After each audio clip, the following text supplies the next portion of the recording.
Good morning girls. Student, आज हमारा next topic है प्रॉपर्टीज़ ऑफ रेजिडुअल्स। देखो, कल मैंने आपको मैथमेटिकल नोटेशंस करवाई थी, उसमें मैंने आपको रेजिडुअल्स बताए थे ना। अब हमने उनकी क्या पढ़नी है, प्रॉपर्टीज़ पढ़नी है। ठीक है, देखो प्रॉपर्टी नंबर 1 क्या कहती है, the sum of the product of two residual is zero. कि हमारे पास टू रेजिडुअल्स हैं, उन रेजिडुअल्स का मैंने पहले प्रोडक्ट करना है और प्रोडक्ट करके मुझे उनका क्या करना है, सम करना है। तो अगर टू रेजिडुअल का मैं प्रोडक्ट करती हूँ और प्रोडक्ट करने के बाद उनका सम करती हूँ तो वो मेरा क्या आना चाहिए, ज़ीरो आना चाहिए। इफ़ वन और all the subscript of one residual appear among the secondary subscript of the other residual, यानी कि वन और all the subscript of one residual, यानी कि जो हमारे पास टू रेजिडुअल में से जो एक रेजिडुअल होगा उसमें जो सबस्क्रिप्ट होगा वो कोई एक होगा। Appear among the secondary subscript of the other residual, जो सेकेंड वाला रेजिडुअल होगा उसमें हमारे पास क्या होगा, सेकेंडरी सबस्क्रिप्ट होगा। दैट इज कि ये आपका क्या है, फर्स्ट रेजिडुअल, ये आपका क्या है, सेकेंड रेजिडुअल। और सेकेंड रेजिडुअल में हमने क्या लिया है, सेकेंडरी सबस्क्रिप्ट, और पहले वाले में हमने क्या लिया है, वन सबस्क्रिप्ट। तो दोनों का प्रोडक्ट देखो, इन दोनों का प्रोडक्ट और फिर उनका सम अगर मैं करती हूँ तो किसके इक्वल आना चाहिए, ज़ीरो के इक्वल आना चाहिए। तो मुझे एक बार ये प्रूफ करके दिखाना है कि summation of x2 x 1.23 equals to 0 होगा और summation of x3 x 1.23 is equals to 0। तो बेटा इसका जो प्रूफ है, इसका प्रूफ मैंने आपको कल जो मैथमेटिकल नोटेशन करवाया था वहाँ पे पढ़ा था ना हमने, ये हमने सेटिस्फाई करके दिखाया था इक्वल्स टू 0। तो बेटा जो कल हमने मैथमेटिकल नोटेशन में पूरी डेरिवेशन की थी, यहाँ तक आपको वो करके दिखानी है इस प्रूफ में। तो इन्होंने इसलिए प्रूफ यहाँ पर बस ऐसे लिखा है कि it follows from the normal equation at equation number 4। तो कल मैथमेटिकल नोटेशन में जो इक्वेशन नंबर 4 तक हमने किया था वही सेम प्रूफ आपको प्रॉपर्टी नंबर 1 में करना है। एक्स्ट्रा कुछ नहीं करना है, बस जहाँ तक आपने प्रूफ कर दिया है कि इन दोनों का प्रोडक्ट और उसका सम इक्वल्स टू 0 है, वहाँ तक आपको वो पूरी डेरिवेशन यहाँ प्रॉपर्टी में भी करनी होगी। ठीक है, नाउ प्रॉपर्टी नंबर 2 हमें क्या कहती है, the sum of the product of two residual is unaltered by omitting from one residual any or all the common secondary subscript. कि हमने क्या किया, फिर से टू रेजिडुअल लिए, प्रोडक्ट किया, उनका सम किया, वो हमारे क्या होंगे, अनऑल्टर्ड होंगे बाय ओमिटिंग यानी कि किसी को एलिमिनेट करना, from one residual any or all the common secondary subscript. या तो कोई एक रेजिडुअल लोगे या फिर कोई भी एक कॉमन सेकेंडरी सबस्क्रिप्ट लोगे जिसे हमने ओमिट करना है, और ओमिट करने के बाद भी वो हमारा क्या होना चाहिए, अनऑल्टर्ड होना चाहिए। तो देखो इसका मीनिंग क्या है कि हमें क्या करना है, हमें इसमें क्या प्रूफ करके दिखाना है बेटा, कि हमें कोई भी दो रेजिडुअल लेने हैं, उनका प्रोडक्ट और उनका सम क्या होना चाहिए, अनऑल्टर्ड होना चाहिए। अनऑल्टर्ड यानी कि कोई भी चेंज नहीं होना चाहिए। यानी कि अगर मैं ये लेकर चल रही हूँ, ठीक है ना, तो वो मेरे पास क्या आएगा, अनऑल्टर्ड आएगा। कब आएगा, बाय ओमिटिंग, यानी कि हमें एलिमिनेट करना है one residual any or all the common secondary subscript. या तो आप जो कॉमन देखो यहाँ पे और यहाँ पे कॉमन सेकेंडरी सबस्क्रिप्ट क्या आ रहा है, यहाँ पर भी 2 है, यहाँ पर भी 2 है। अगर मैं इसमें से 2 को हटा देती हूँ, एलिमिनेट कर देती हूँ, तब हमें क्या करना है, इसको सेटिस्फाई करके दिखाना है कि हमारे पास अगर कोई भी 2 रेजिडुअल्स हैं और उनका मैं प्रोडक्ट करके सम कर रही हूँ तो वो हमारे पास किसके इक्वल आएगा, खुद के ही इक्वल आएगा। लेकिन उनका जो कॉमन सेकेंडरी सबस्क्रिप्ट है वो क्या हो जाना चाहिए, एलिमिनेट हो जाना चाहिए। तो ये हमारी इस प्रॉपर्टी का मीनिंग है कि हमें अगर 2 रेजिडुअल दे रहे हैं, उन 2 रेजिडुअल का जो प्रोडक्ट है उस प्रोडक्ट का अगर आप सम कर रहे हो तो वो अनऑल्टर्ड होना चाहिए, यानी कि उसमें कोई भी चेंज नहीं होना चाहिए। लेकिन अगर दोनों में कोई भी कॉमन सेकेंडरी सबस्क्रिप्ट आ रहा है तो वो एलिमिनेट हो जाना चाहिए। ये हमें प्रूफ करके दिखाना है, ठीक है। तो देखो लेट अस टेक, मैंने ये वाले 2 रेजिडुअल्स ले लिए, समीशन x 1.2 x 1.23, ये मैंने अपनी मर्जी से यहाँ पर 2 रेजिडुअल्स ले लिए हैं। अब मुझे पता है कि यहाँ पर भी 2 है, यहाँ पर भी 2 है, ये कॉमन आ रहा है ना दोनों में। देखो ये भी यहाँ पे पॉइंट के बाद है, ये भी यहाँ पर पॉइंट के बाद है, तो ये कॉमन सेकेंडरी सबस्क्रिप्ट आ रहा है। तो मेरे को क्या करना है, यहाँ पर ये चेक करना है क्या यहाँ पर 2 मेरा एलिमिनेट हो जाएगा या नहीं। बाकी सारा मेरा सेम होना चाहिए। अगर ये हमने प्रूफ करके दिखा दिया तो ये हमारी प्रॉपर्टी क्या हो जाएगी, सेटिस्फाई हो जाएगी। चलिए आइए प्रूफ करते हैं। सबसे पहले देखो यहाँ पे क्या लिखा है, समीशन, ये रहा समीशन। यहाँ पर मैं क्या कर रही हूँ, इसकी जगह पर मैंने ये पूरी की पूरी टर्म लिखी है। कैसे लिखी है देखो ध्यान से, x 1.2, तो आपने क्या करना है, जो पॉइंट के लेफ्ट हैंड साइड वाला नंबर है सबसे पहले वो लिखना है, यानी कि x1 माइनस करना है, फिर जो दोनों नंबर हैं वो b के साथ लिखना है, ठीक है। फिर जो पॉइंट के बाद वाला नंबर है वो b के साथ क्या आ जाएगा, मल्टीप्लाई में। तो बेटा इस अकॉर्डिंगली आपको ये याद रखना है कि अगर हमारे पास 1.2, ठीक है ना, अगर ये टर्म आ रही है तो उसको हम ऐसे ओपन करके लिख सकते हैं। मान लीजिए अगर आपके पास होता x 2.3, तब मैं उसके लिए कैसे लिखती, सबसे पहले पॉइंट के पास लेफ्ट हैंड साइड पर कौन सा नंबर है 2, तो यहाँ पे क्या आ जाएगा x2, फिर माइनस का साइन, फिर b, फिर क्या है 2 और 3 है तो यहाँ पे 2 और 3 लिख दो, और साथ में क्या आ जाएगा x3, यानी कि पॉइंट के राइट हैंड साइड वाला नंबर, ठीक है। तो कभी भी अगर हमारे पास रेजिडुअल में कोई भी 2 नंबर आ रहे हैं तो आपको क्या करना है, पहले पॉइंट के लेफ्ट हैंड साइड वाला नंबर x के साथ लिखना है, फिर माइनस का साइन, फिर b, उसके बाद जो दोनों नंबर है वो b के साथ लिखे जाएंगे सबस्क्रिप्ट में, और मल्टीप्लिकेशन में क्या आ जाएगा, पॉइंट के राइट हैंड साइड वाला नंबर। ऐसे ही हमने यहाँ पर किया है, और x 1.23 मेरा क्या रहेगा, एज इट इज़ रहेगा, ठीक है। बस अब इसके बाद आपको क्या करनी है, ब्रैकेट के अंदर मल्टीप्लाई, इसकी इसके साथ मल्टीप्लाई करोगे, इसकी इसके साथ मल्टीप्लाई करोगे तो आपको ये दोनों टर्म्स मिल जाएंगी, ठीक है। लेकिन ये वाली जो टर्म है प्रॉपर्टी नंबर 1 में, देखो यहाँ से ये किसके इक्वल थी, 0 के इक्वल थी, तो हम यहाँ पे डायरेक्टली इसको क्या लिख सकते हैं, 0, और रीज़न क्या देंगे, फ्रॉम प्रॉपर्टी 1। तो यहाँ पे p का मतलब है बेटा प्रॉपर्टी नंबर 1, तो ये प्रॉपर्टी नंबर 1 से मैंने इनकी प्रोडक्ट को क्या लिख लिया है, 0, तो मेरे पास क्या वैल्यू बच गई ये, तो ये क्या हो गया, सेटिस्फाई। नाउ अगेन लेट, अब हमें एक और कंडीशन सेटिस्फाई करके दिखानी है। देखो क्या, इस अकॉर्डिंगली भी तो हो सकता है ना, कि अगर समीशन है x 1.23 का स्क्वायर है, क्या तब भी ये कंडीशन सेटिस्फाई होती है या नहीं, यानी कि 2 एलिमिनेट होता है या नहीं। तो देखो क्या मैं इसको ऐसे लिख सकती हूँ, एक ही बात है, ठीक है ना। नाउ देखो समीशन एज इट इज़, और इसकी जगह पर मैंने ये सारी की सारी टर्म लिख ली, ठीक है ना। कैसे लिखी है देखो, पॉइंट के लेफ्ट हैंड साइड वाला पहले माइनस, पहले शुरू के 2 नंबर, फिर 0.3 और ये वाला,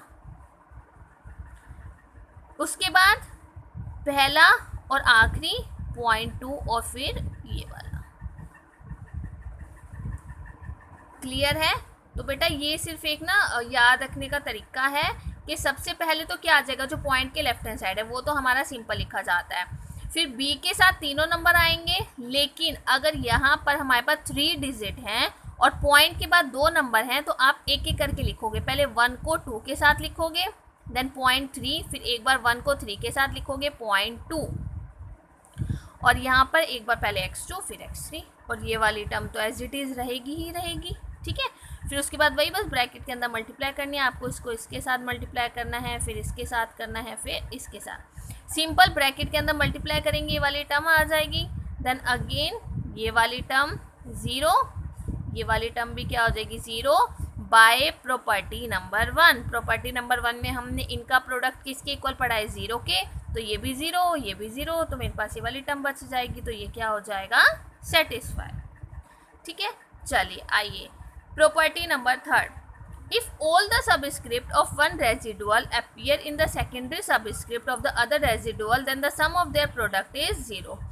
हमें यहाँ पर उसने बोला है कि अगर हमारे पास सारे के सारे सबस्क्रिप्ट वन रेजिडुअल के अपीयर करते हैं हमारे सेकेंडरी सबस्क्रिप्ट में, then the other residual then the sum of their product is 0। तो हमें ये देखना है कि उनका जो प्रोडक्ट है और उनका जो सम है वो भी किसके इक्वल होना चाहिए, 0 के इक्वल होना चाहिए। देखो इसके जो सेकेंडरी सबस्क्रिप्ट हैं वो यहाँ पर लिखे हैं, यानी कि इसके सेकेंडरी सबस्क्रिप्ट अगर यहाँ पर लिखे हुए हैं और उनका मैं प्रोडक्ट करती हूँ और फिर सम करती हूँ तो क्या वो मेरा 0 आ रहा है या नहीं, हमें ये प्रूफ करके दिखाना है कि अगर मैं 2 रेजिडुअल ले रही हूँ, उन दोनों रेजिडुअल में से जो सेकेंडरी सबस्क्रिप्ट हैं अगर वो हमारे पहले वाले में भी लिखे हैं बिल्कुल सेम, देखो ये दोनों सेकेंडरी सबस्क्रिप्ट यहाँ पर लिखे हैं ना, तो इन दोनों का प्रोडक्ट और उसका सम किसके इक्वल होना चाहिए, 0 के इक्वल होना चाहिए। ये प्रॉपर्टी हमें सेटिस्फाई करके दिखानी है। अब देखो समीशन एज इट इज़, इसके प्लेस पर हम ऐसे लिख सकते हैं, ये मैं आपको समझा ही चुकी हूँ कैसे लिखते हैं, और ये वाली टर्म एज इट इज़, फिर वही ब्रैकेट के अंदर हम मल्टीप्लाई करेंगे तो ये टर्म आ जाएगी, ये भी 0 ये भी 0 बाय प्रॉपर्टी नंबर 1, तो सारे क्या हो जाएगा 0। तो बस आपको ये ध्यान रखना है कि मान लो अगर हमारे पास कोई भी 2 रेजिडुअल हैं और उस रेजिडुअल में अगर जो सेकेंडरी सबस्क्रिप्ट हैं वो सेकेंडरी सबस्क्रिप्ट पहले वाले रेजिडुअल में लिखा है और दोनों का प्रोडक्ट और उसका सम इक्वल्स टू 0 के होना चाहिए। इसको हम ऐसे भी कर सकते हैं, मान लो आपके पास ये भी हो सकता है 2.13 और यहाँ पे इसका प्रोडक्ट और इसका सम किसके इक्वल होना चाहिए 0 के, यानी कि बेटा जो सेकेंडरी सबस्क्रिप्ट है अगर वो पहले वाले में भी लिखा है और उनका प्रोडक्ट और उसका सम किसके इक्वल होना चाहिए 0 के, तो हमें ये कंडीशन सेटिस्फाई करके दिखा दी है कि अगर ऐसी कंडीशन कभी भी होती है तो वो हमेशा इक्वल्स टू 0 के होती है। तो हम ये आगे कहीं पर भी अपने एग्जाम्पल्स में अपनी डेरिवेशन में यूज़ कर सकते हैं। ठीक है, चलिए आइए अब कुछ एग्जाम्पल्स करते हैं। प्रॉपर्टी बेटा आप लोगों की बस ये 3 ही थी, अब इसके बाद आता है example. Example number 1, using appropriate notation right the regression equation of. हमें क्या करना है, कुछ भी नोटेशंस का यूज़ करना है, जो भी नोटेशंस हमने पढ़ी हैं हमें उनकी नोटेशंस की हेल्प से क्या करना है, रिग्रेशन इक्वेशन को लिखना है। जैसे पहला मुझे x2 के लिए लिखना है on x1 and x3, B part में x3 के लिए रिग्रेशन इक्वेशन लिखनी है on x1 x2 x4, C part में मुझे x5 के लिए रिग्रेशन इक्वेशन लिखनी है on x1 x2 x3 and x4। चलो ध्यान से देखो, मुझे x2 के लिए रिग्रेशन इक्वेशन लिखनी है तो यहाँ पर क्या आ जाएगा x2 इक्वल किन के ऊपर लिखनी है, x1 और x3 के लिए लिखनी है। तो मैं कैसे लिखूँगी, ध्यान से देखो, यहाँ पे क्या है 2 है, किसके लिए लिखनी है 1 और 3 के लिए, तो a में मैं क्या लिखूंगी 2.13 कि मैं 2 की रिग्रेशन इक्वेशन लिख रही हूँ x1 और x3 पर, तो वो मैंने कहाँ लिखा a के साथ, और a क्या है यहाँ पे आपकी कांस्टेंट वैल्यू, प्लस b पहले 2 को 1 के साथ 0.3 x1, फिर 2 को 3 के साथ 0.1 x3, सिंपल।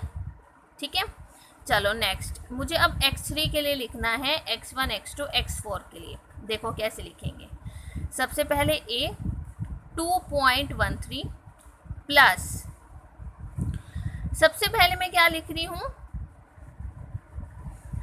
3 1.24 x1, यानी कि सबसे पहले मैं 3 को 1 के साथ लिख रही हूँ, 3 को मैंने 1 के साथ लिखा, बाकी दोनों सेकेंडरी सबस्क्रिप्ट x1। फिर मैं 3 को 2 के साथ लिख रही हूँ, फिर 3 को 4 के साथ लिख रही हूँ, और यहाँ पे x2 और यहाँ पे क्या आ जाएगा x4।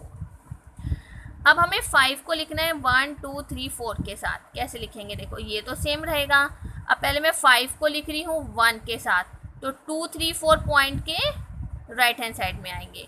फिर 5 को लिख रही हूँ 2 के साथ, फिर 5 को 3 के साथ, 5 को 4 के साथ। जब 5 को 1 के साथ लिख रही हूँ तो यहाँ पर x1 आएगा, 5 को 2 के साथ लिख रही हूँ तो x2 आएगा, 3 के साथ तो x3, 4 के साथ तो x4। बाकी जो सारी टर्म हमारी बच जाती हैं वो पॉइंट के राइट हैंड साइड में आ जाती हैं। तो इस तरह से बेटा आपको क्या लिखनी होती है, रिग्रेशन इक्वेशन। अगर मुझे x2 की लिखनी है इन दोनों पे तो हम ऐसे, 3 की लिखनी है तो ऐसे, 5 के लिए लिखनी है तो ऐसे।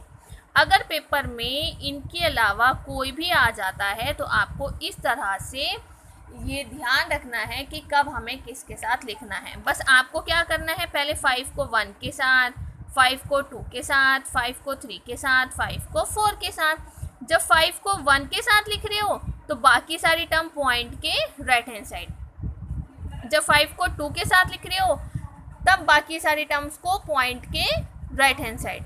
बस जब भी 5 को जिसके साथ भी लिखोगे बाकी टर्म्स को हमने पॉइंट के उसके राइट हैंड साइड पर लिखना है। चलिए नेक्स्ट आता है आपका एग्जाम्पल नंबर 2। देखो एग्जाम्पल नंबर 2 में बेटा हमें क्या करना है, write the normal equation corresponding to the regression line. मुझे नॉर्मल इक्वेशन लिखनी है corresponding to these regression line. देखो ये मुझे एक रिग्रेशन लाइन की इक्वेशन दी हुई है, मुझे ना नॉर्मल इक्वेशन लिखनी है। ठीक है, नॉर्मल इक्वेशन कैसे लिखूंगी, multiply the given equation by 1 x1 and x2 and summing on both the side, then we get the normal equation. अगर मुझे नॉर्मल इक्वेशन चाहिए तो मैं क्या करूँगी, इस इक्वेशन नंबर 1 में एक बार 1 से मल्टीप्लाई करूँगी, एक बार x1 से मल्टीप्लाई करूँगी, एक बार x2 से मल्टीप्लाई करूँगी, और साथ में क्या लगाऊंगी, समिंग। समिंग यानी कि समीशन। तो मुझे मेरी क्या मिल जाएंगी, नॉर्मल इक्वेशन। चलो आओ स्टार्ट करते हैं। सबसे पहले मैंने इक्वेशन नंबर 1 में 1 की मल्टीप्लाई की और समीशन की, तो 1 से मल्टीप्लाई करोगे तो सेम वैल्यू आएगी, बस ज़्यादा से ज़्यादा क्या लग जाएगा, समीशन। देखो x3 है, समीशन x3, यहाँ पर समीशन, यहाँ पर समीशन, यहाँ पर समीशन। 1 से तो कोई लेना देना नहीं है, 1 से मल्टीप्लाई करके तो सेम वैल्यू आएंगी। साथ में मैंने क्या लगाया, पूरी इक्वेशन में समीशन। तो आपने क्या करना है, इक्वेशन नंबर 1 में समीशन से क्या करनी है, सबको मल्टीप्लाई। अब देखो यहाँ पर b तो आपके पास कांस्टेंट वैल्यू है, ठीक है ना, ये रिग्रेशन कोफिशिएंट है, तो समीशन तो इस पर अप्लाई नहीं हो सकता, तो समीशन के प्लेस पर क्या आ जाएगा, कैपिटल n आ जाएगा। ठीक है ना, क्योंकि ये समीशन हमारा n टाइम्स तक जाएगा तो समीशन के प्लेस पर क्या आ जाएगा, n। तो ये क्या आ गई आपकी फर्स्ट नॉर्मल इक्वेशन। अब आपको क्या करना है, अगेन x1 और समीशन की मल्टीप्लाई करनी है इन इक्वेशन नंबर 1। दोबारा से सुनो, इक्वेशन नंबर 1 में x1 और समीशन की क्या करनी है, मल्टीप्लाई। अब देखो यहाँ पे क्या लिखा हुआ है, x3 है, तो आपने x1 और समीशन की मल्टीप्लाई करनी है पूरी इक्वेशन में, तो summation of x1, summation of x1, summation of x1, summation of x1। ये क्या आ गई आपकी सेकेंड नॉर्मल इक्वेशन। ऐसे ही इक्वेशन नंबर 1 में आप समीशन ऑफ x2 की मल्टीप्लाई कर दो तो ये आपकी क्या आ जाएगी, लास्ट नॉर्मल इक्वेशन। तो इस तरह से बेटा हमने क्या बनानी है, नॉर्मल इक्वेशन। कुछ नहीं करना, एक बार 1 से मल्टीप्लाई करो, एक बार x1 से, एक बार x2 से, और साथ में क्या लगाओगे, समीशन, तो आपको नॉर्मल इक्वेशंस मिल जाएंगी। ठीक है, तो आज के लिए बस इतना ही। आप लोग आज ये सब अपना वर्क करोगे। सभी बच्चों ने ये प्रॉपर्टीज़ और 2 एग्जाम्पल्स जो मैंने कराए हैं सभी बच्चों ने ये करने हैं। अपना वर्क मुझे ग्रुप में सेंड करना है। और बेटा प्लीज़ ध्यान रहे, सभी बच्चों ने 9 बजे से पहले ही अपना वर्क भेजना है। उसके बाद मैं किसी भी बच्चे का वर्क कंसिडर नहीं करूँगी। ठीक है, और बेटा सभी बच्चे कमेंट बॉक्स में अपना नेम और रोल नंबर ज़रूर लिखेंगे अपनी अटेंडेंस के लिए। Thank you.